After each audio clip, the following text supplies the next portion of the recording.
listening to the best of the Glenn Beck program. No matter how much they try it, no matter how much they try to drive that wedge between us and divide us, tear us apart as a nation, it's not working. That's some of the good news, and I've got some proof for that.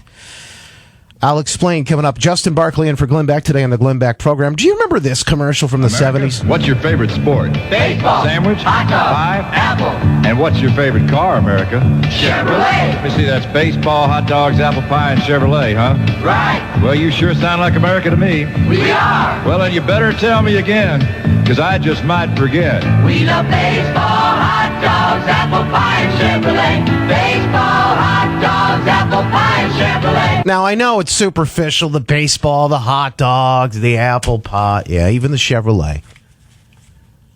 But, you know, there's a little bit of nostalgia to that. Just watching that, thinking about all those things were uniting.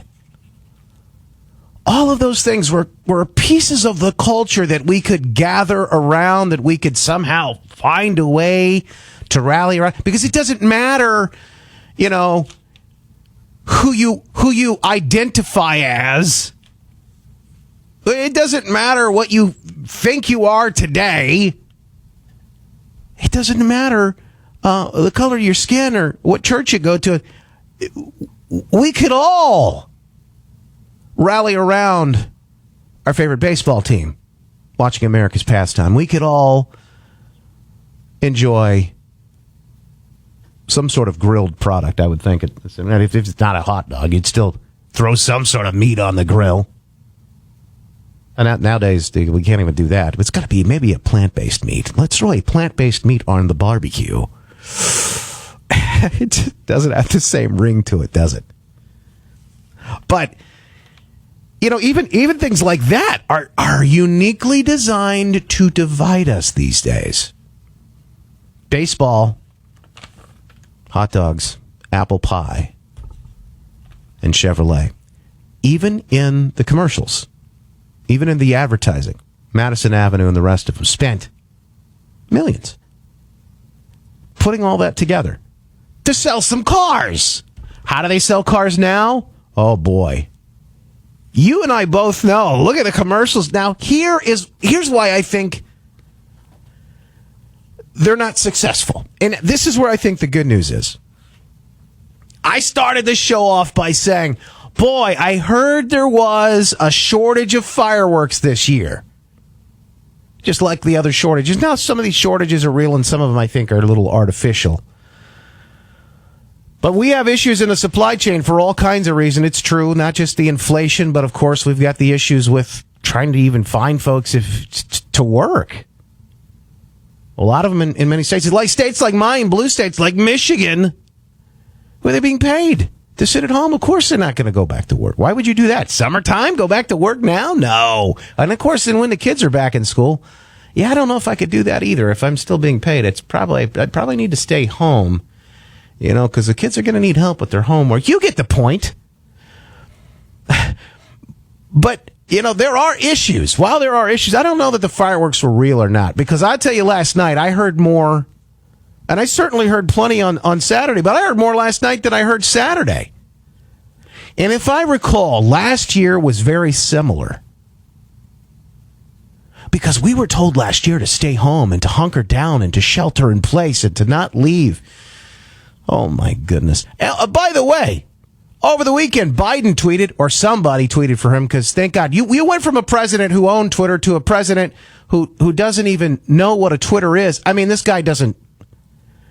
I don't think he's putting his own sentences together, let alone tweeting them on Twitter on the toilet at 4 a.m. What I'm saying is, I don't know what Biden's doing, and I don't think he does even, but yesterday or over the weekend, it was tweeted on his account, let's put it that way, that the most patriotic thing that we can do as Americans is to go get the jab, if we haven't already done that. Oh boy, when you know it. There's another thing that's being used right now to divide us. Last year, they used all kinds of interesting tactics. Our governor here in Michigan, she used masks to divide us. And as they started to roll the language out, I thought to myself, got to be careful with this. Early on at the beginning, I caught that. I said, you got to be, because she was telling people to go out and confront each other. Okay, so which is it? Are we supposed to stay 6 feet away from each other? Or are we supposed to go up to each other in our personal space and confront each other? She told people to confront each other, and people died because of it. I think there were a couple of people shot at a dollar store over an argument over masks. And in fact, I think one man stabbed some people waiting in line at an ice cream shop, while another one, I think that man eventually fled. Police caught up with him and shot and killed him. People died because of this division.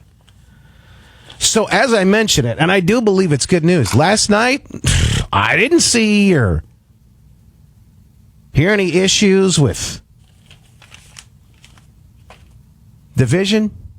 Not this weekend. I saw a country more united, I think, than almost any time in the nation's history. Because the truth is, every single one of us, I think, want very much, at least pretty similar, very much the same thing. We want to come together with our family. We want to celebrate holidays like the 4th of July. But slowly, and surely, just like you would turn the Titanic, they are trying to turn this nation. And I think it's something that we should be aware of, just like everything else. I think it's wise, it's prudent to know what's going on. But I think you ought to know the good news, too. And the good news is they haven't turned all of us. And there were millions last night that weren't. They weren't turned. There were millions over the weekend. They weren't turned. So when I play this audio from this commercial, the baseball, the apple pie, Baseball, hot dogs, apple pie, and Chevrolet. That's baseball, hot dogs, apple pie, and Chevrolet. Baseball and hot dogs, apple pie, and Chevrolet. That's a little slice of Americana right there from the 70s. I play that commercial and I think about the stark contrast and the difference between the commercials we see on television now. And I'm telling you, it's my gut instinct. I just know for a fact. And I think you would probably feel the same way. If we saw those kind of commercials today, those products would fly off the shelves. In fact, we do see those type of advertisements and commercials for certain products, certain niche industries. Certainly things like My Pillow, and you know the advertisers, because they advertise right here on this program and they support these programs.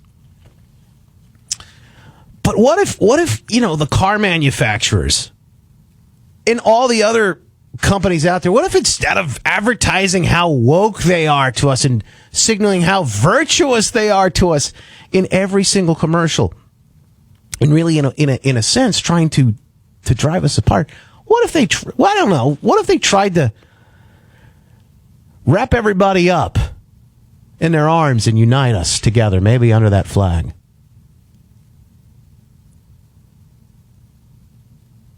I tell you, I think they would see a stunning return to those products in a response, because of the fact that it would just resonate with so many different Americans. These things are deeply embedded. They're ingrained in who we are.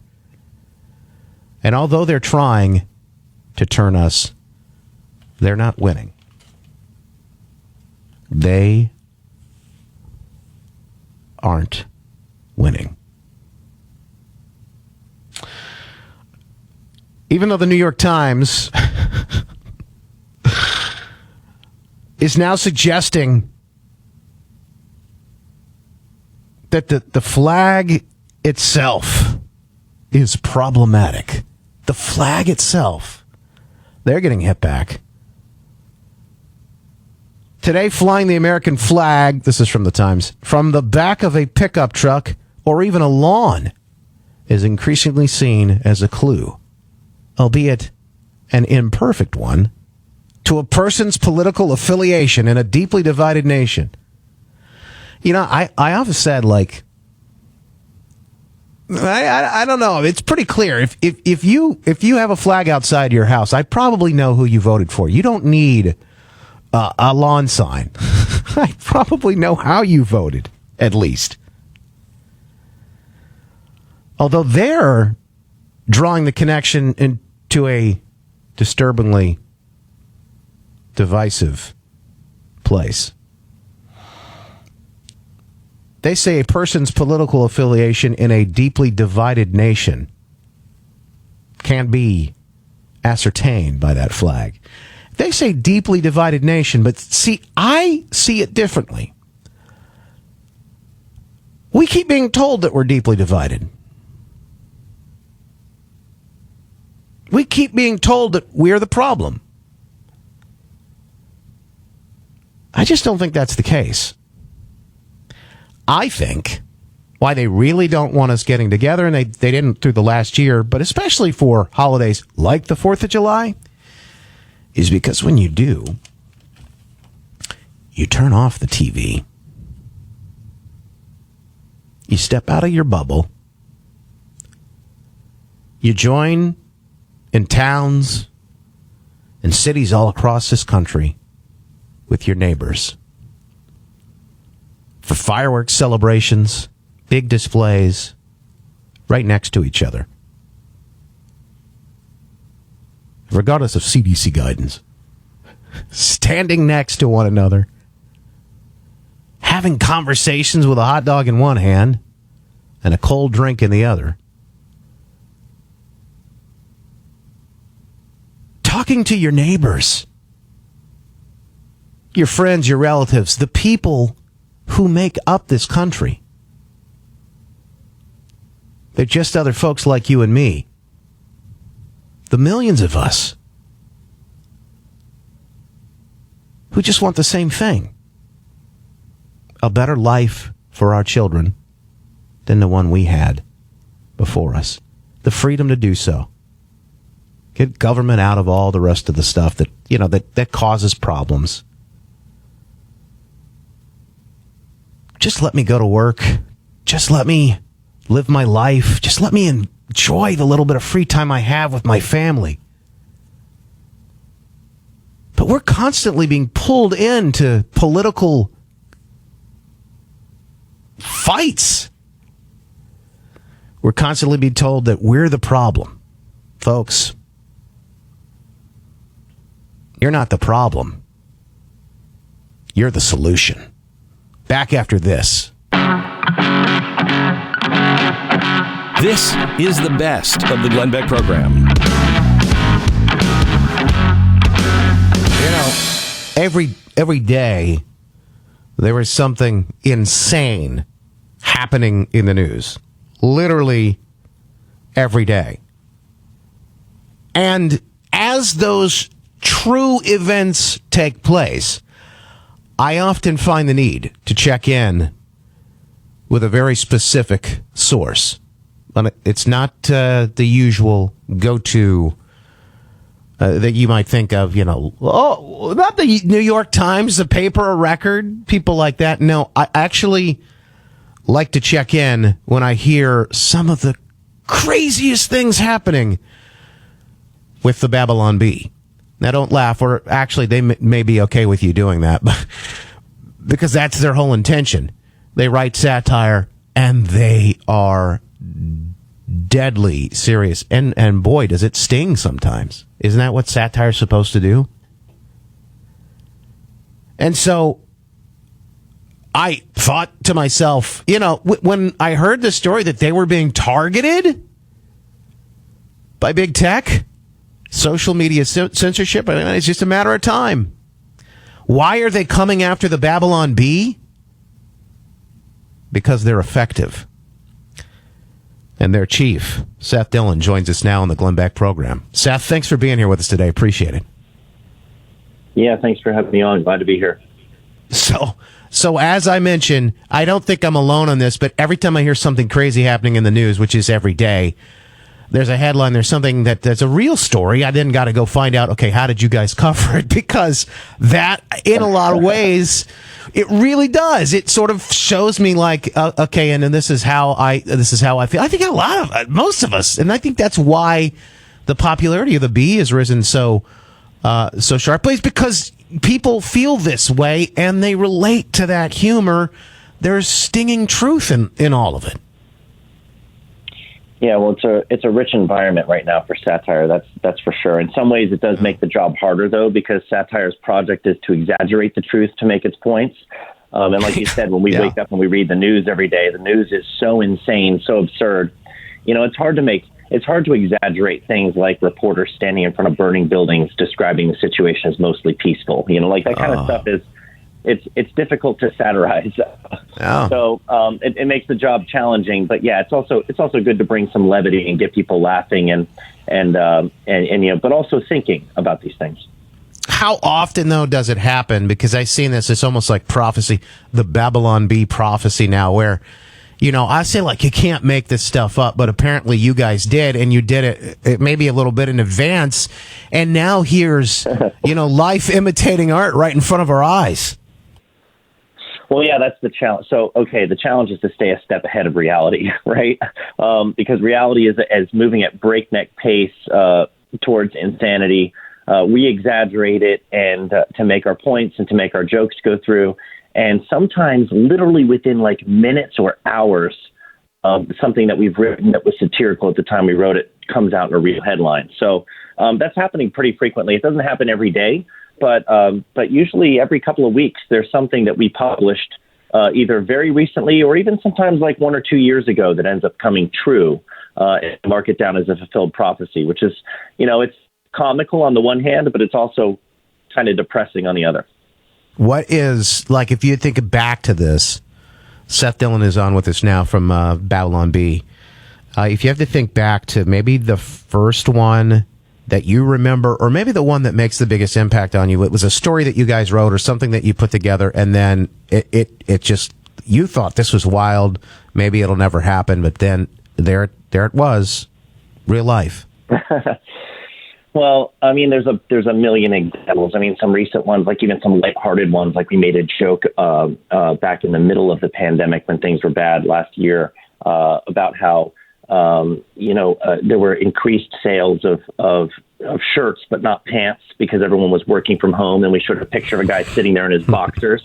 And then the very next day, Yahoo Finance published a story about how Walmart was seeing increased sales of tops, but not bottoms, like almost to a word, like exactly the headline that we had joked about was actually true.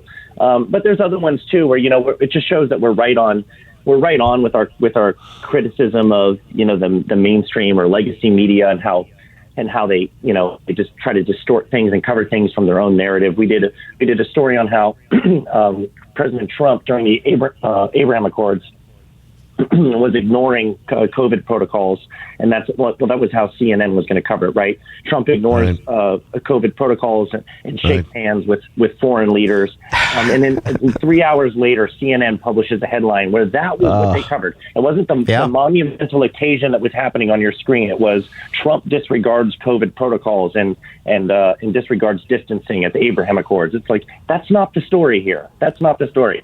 But that kind of stuff happens all the time. I think maybe one of the most egregious was when we made a joke about how Black Lives Matter had been nominated for the Nobel Peace Prize, and then it actually happened.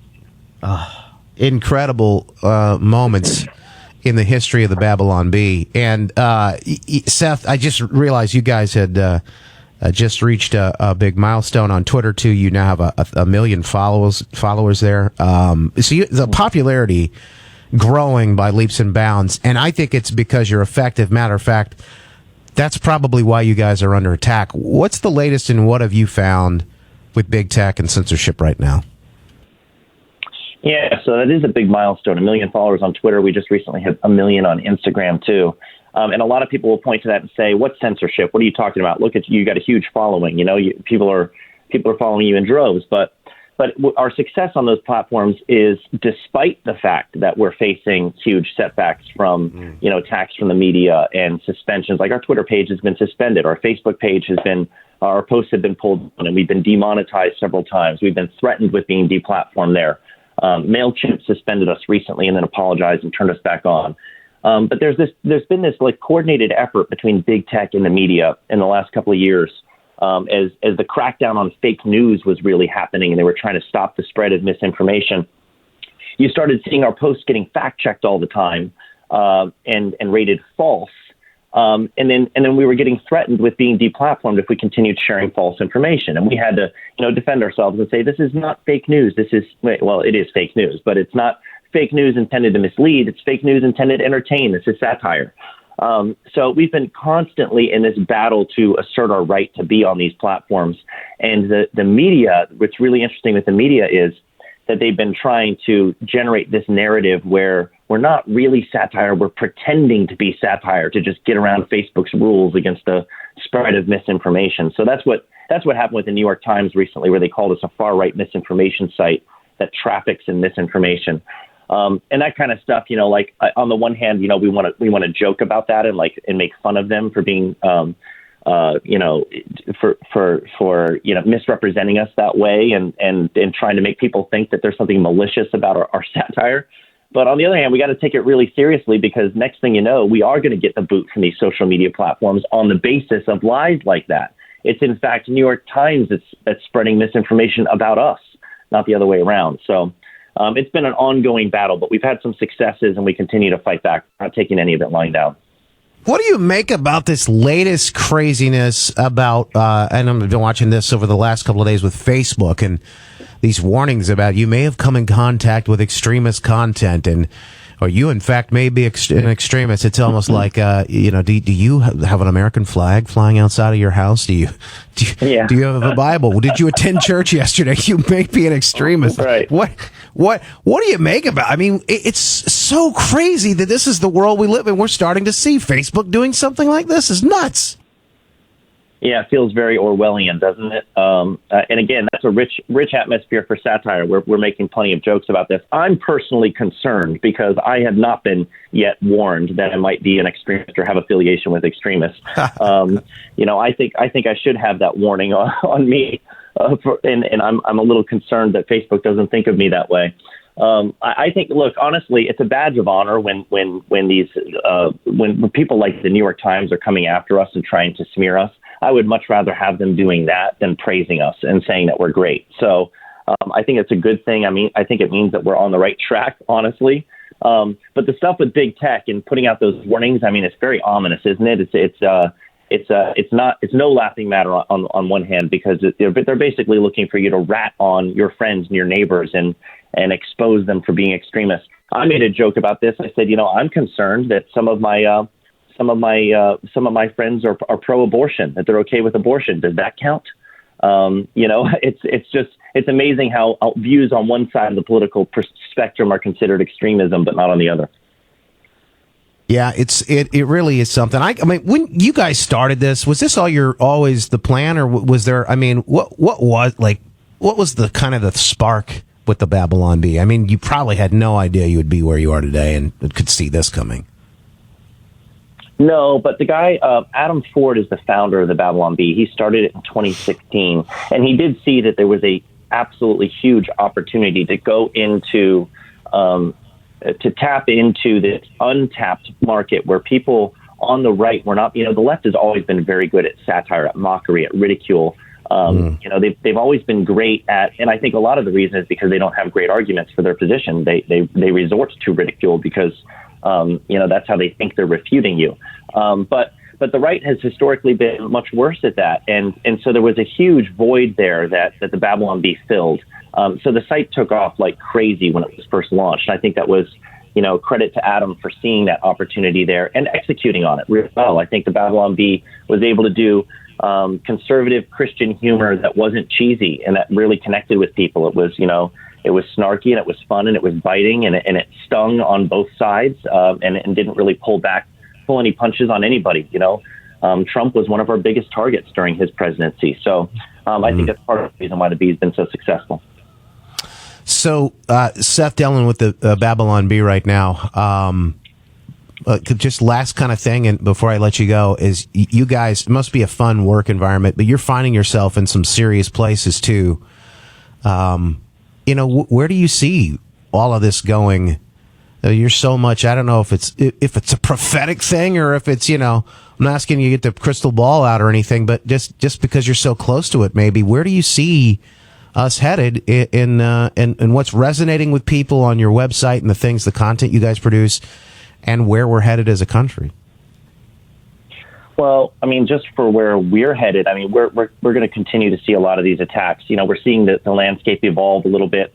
I think these attempts to label us as misinformation and shut us down and suppress our speech have failed. Our victory against the New York Times and getting them to retract those statements is evidence of that. But now they're switching course, and now they're attacking from a different angle. And we have Facebook now saying that satire that is down is not allowed. That doesn't count as satire because it's hate speech disguised as satire. And now you've got media outlets like Slate writing articles days later after that policy is announced that the Babylon Bee has a nasty tendency to punch down. So I think that's the new line of attack. They're going to say that we're spreading hatred under the guise of satire instead of misinformation under the guise of satire. So there's going to be this ongoing battle where we're defending ourselves and our right to speak freely, our right to make these jokes that nobody on the left wants us to make because these are protected targets. And this whole idea that we're punching down is just so insane. We are punching back, and we're punching up at all these this top-down tyranny from the progressive left. Their ideas that are being imposed on everyone from the biggest corporations, celebrities, politicians. It's all coming from high up. And so when we push back on that and we fight back, they try to say that we're punching down. That's just absurd. And the idea that you can punch down anyway, that, don't make jokes about women, that's punching down. Why do you say that? Are women beneath me? I don't think that. So, it's just we're in a crazy environment right now where we're still defending ourselves against a lot of that nonsense. But as far as where this is all going, I try to stay optimistic, and I hope the pendulum swings back the other way. Seth Dillon, thank you so much for being here with us. Good luck to you, man, and we appreciate it. Keep up the great work at the Babylon Bee. Thanks so much. Appreciate you. The best of the Glenn Beck program.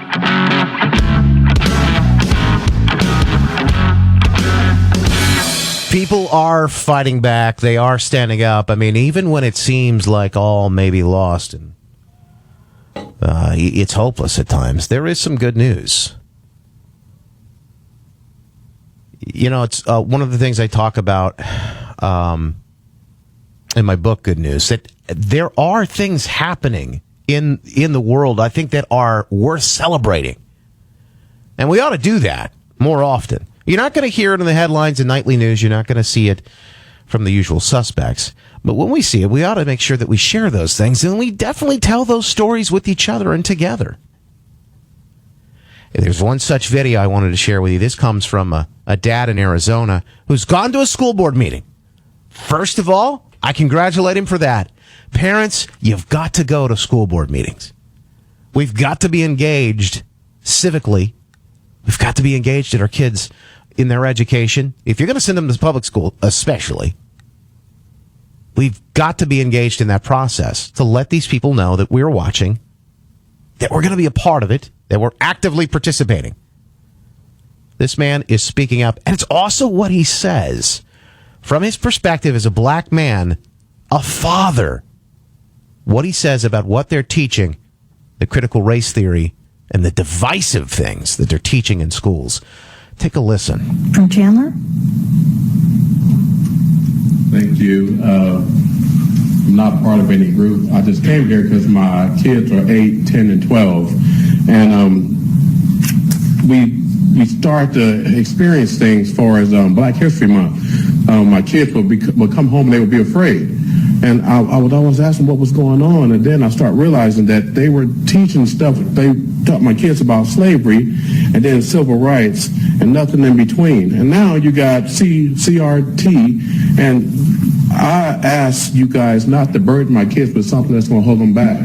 30 seconds. I don't really teach them all the history because I want them to soar as big as they can be without the burden of someone saying, well, you're oppressed, or I'm being nice to you is why you're succeeding. I want my kids to just thrive and continue to be kids and grow as much as they possibly can. So I ask you guys, just take a look at what you're doing and what's the future going to hold for the kids that's experiencing all this right now. So that's pretty much all I have to say. The father making a plea at a school board meeting. It may not seem like he's doing anything, too grand. It may not seem like he is wielding a sword and just completed a battle and come out victoriously. But I applaud that man, because he's done what a lot of folks, more and more, are doing every day, and we ought to consider doing ourselves, whether you got kids or not. If you're a taxpayer, you live in the area that you live in, a lot of times your home values are even tied to the schools, like where we live. It's a great school system. Their home values are tied to that. You're paying taxes on it, etc. So you ought to have some input, especially in that system. Another place where they're seeing right now critical race theory and divisiveness sort of rearing its ugly head is a place that is very concerning.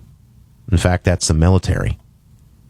Joining us to talk a little bit about that, author Adam Davis, good friend of mine. He's written several books, multiple on different topics, but they all really revolve around the same theme. He's a retired police officer, supporting those folks who go out and serve for us, whether it's in the line of duty on the call here on our streets or in battlefields all throughout the world. Adam, appreciate you being here with us today. How are you? Justin, always an honor to speak with you, my friend, and doing well here in South Alabama, down in Dothan, Alabama, and wonderful to be able to speak with you again on such an important matter. So recently the military is now going through this woke process, and it's something that a lot of folks, as we're watching it, very concerning, because you think about this and you think, wow, if this falls, I mean, some of the real last havens in government and service is our military. You've got patriots there that are conservative, that are traditional.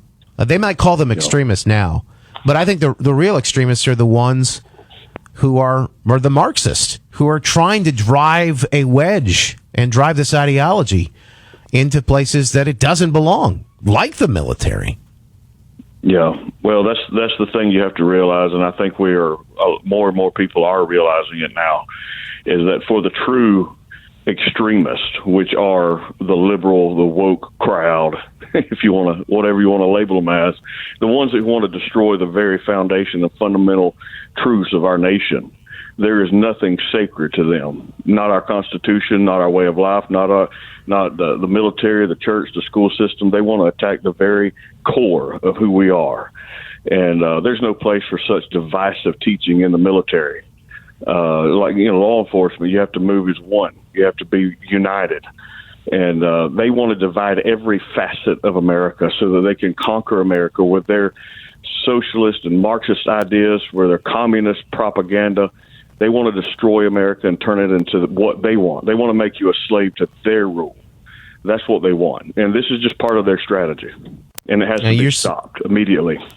It's happening in the military. You're also seeing it with police officers. And I know you served as a police officer, but now you serve police officers and you serve first responders and folks in the military as well. As an author, you write books, a lot of times devotionals. These are things that are directly serving the souls of these folks who probably need it more than any of us these days. They're constantly under attack. But you're seeing the same thing that we're seeing now in the military been happening with police and police departments all across the country. All across the country heard last year about defunding the police, and now we're starting to see even some of those places where they tried that. It didn't work too well, and of course they're having to backtrack on that. But it can't be easy to serve in the line of duty these days.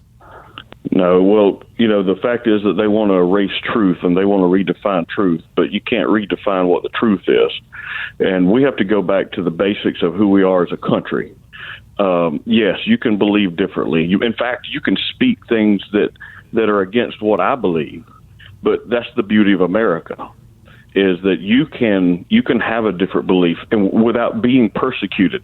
But the people who are behind this critical race theory and behind defund the police and all these divisive movements, they don't believe the same way. They want to silence and censor the people who speak the truth. They want to silence the conservative movement and label us extremists. And the only way that we can see America grow and continue to be a country, a land of liberty and freedom, is where we all have the freedom and liberty to speak and speak truth and silence those who want to divide America. Well, we've talked about this earlier today, but why are they trying to divide, and not just each of us? And I don't. Yeah. By the way, I don't think it's working. I don't think Americans are as divided as they want us to believe. But why? That's right. Why is that their goal? Why are they trying to do this? You can't defeat a united front. It doesn't matter if there's 3 people or 30 million or 300 million. If an enemy of 1 billion comes against 300 million, but that 300 million is united and arms locked shoulder to shoulder, that's why military and law enforcement operations are so successful. They move as one. They're united. They have one mission. They move as one body. You think about marriages that are where the couples are on different terms, where they're on different pages, where they're not united, they face conflict, they fall apart. If they're united as one in every aspect, they're more successful in everything. Unity is the beautiful joy. It is truly the greatest thing of all. When you're looking at a country, when you're looking at a family, when you're looking at a business, you need to be united. An opponent cannot come from the outside and take down a united front, no matter how much they're outnumbered. So you see foreign interference, you see foreign adversaries. They love the division that they see coming from the media in the United States because they see us as an easy target. It is all an attack to divide America, to further their propaganda, to take down Christian ideals, to take down the Christian fundamentals, the foundation of who we are. To redefine, to fundamentally reshape America. They want to further the communist propaganda, the Marxist movement. They want everything to go their way, or it's not the right way at all. This isn't about liberty and freedom for them. This is about taking over and conquering America.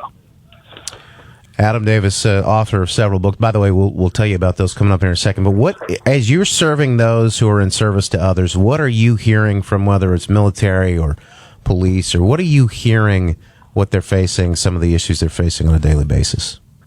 Law enforcement, one of the biggest things is you see these just absolute idiots calling for defunding police, and that's all you can label it, because they think that they're hurting police, and they are, but the people that they're hurting are themselves. So defund the police. That's one of the biggest things. But you know what? The beauty of it all is through all of this, you don't hear about this on the news. And I know you talk about this. We don't hear the good news. You don't hear that over 70% of Americans trust and support law enforcement. You don't hear the good things that are happening, the people who let them know they appreciate them and support them. So out of all of these cries that get media attention for defund the police, the vast majority of Americans support and love law enforcement, support first responders, and love the military. And we got to get back to where we highlight that more than we highlight the idiots. Take the microphone away from the people who hate America and give it to the ones who love our country. It's an interesting stat. You just said over 70% support the police, 70% of Americans. So we just had that study. And in fact, it's in my book, Good News, that the U.S. ranks last among 46 countries in trust in media. Reuters reporting that trust level is down the lowest of all the countries, but down the lowest it's been ever in the history. And I think when you compare those two numbers, wow, it's easy to see who Americans trust and why, and probably because of their track record and who they are. I mean, we can be a judge of that fairly easily. Adam Davis, you can people can go grab your book today if they'd like to. You've got a couple though, so quickly let's run through them. TheAdamDavis.com is the website, but you got a couple of different books, because I know we're coming up on the 20th anniversary of September 11th, and I know Americans haven't forgotten. I've seen the way we celebrated over this weekend. You may want to give a copy to someone that you know, that you love, that's serving, whether it's a police, fire, some sort of EMT or frontliner, or somebody who is in the military. What would you recommend? You know what? For specifically law enforcement, we've got Behind the Badge, which is by far the best-selling book I have out. Behind the Badge is 365 daily devotions for law enforcement. Then we have one for military and first responders on spiritual combat, a co-authored with Lieutenant Colonel Dave Grossman. It is the absolute essential handbook that you need to understand the source of everything you see going on in the world today.